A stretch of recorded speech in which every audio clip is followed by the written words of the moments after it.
রাজধানীর একটি পাঁচতারা হোটেলে সন্ধ্যার ওই বৈঠকে আসামিপক্ষের আইনজীবী ছিলেন ৮ জন, আর যুক্তরাষ্ট্রের পক্ষে র্যাব ছিলেন একাই। বৈঠক শেষে গণমাধ্যমের মুখোমুখি হন আইনজীবীরা। র্যাব সেখানে গণমাধ্যমের সঙ্গে কোনো কথা বলেননি। তার এই ২৭ দফা রিকমেন্ডেশনের কোনোটিই কিন্তু বাস্তবায়ন হয়নি।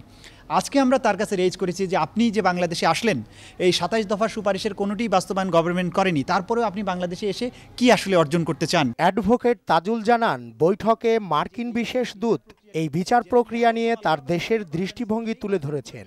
মার্কিন কংগ্রেসের foreign sub committee for foreign operations তারা একটা রিকমেন্ডেশন করেছেন, যে তারা বলেছেন যে বাংলাদেশে এই ট্রাইব্যুনালের বিচারের জন্য জাতিসংঘের ইনভলভমেন্ট দরকার এবং প্রয়োজন হচ্ছে এই বিচার প্রক্রিয়া সম্পূর্ণটি তৃতীয় কোনো দেশে ট্রান্সফার করা। তার এই বক্তব্য গণমাধ্যমে প্রচারিত র্যাপের সাক্ষাৎকারের সঙ্গে সামঞ্জস্যপূর্ণ নয়।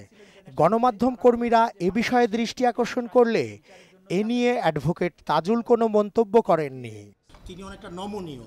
গত 4 বারে যে ধরনের সরকার বিব্রত হয়েছিল তার কথায়, কিন্তু আজকের স্টেটমেন্টে দেখা গেছে যে উনি অনেকটা নমনীয়। এটার এই ব্যাপারটা গণমাধ্যমে আসছে সারাদিনে। আপনি এখানে কি বলবেন? আমরা তার দৃষ্টি আকর্ষণ করেছিলাম, এটা তো উনিই ক্লিয়ার করবেন।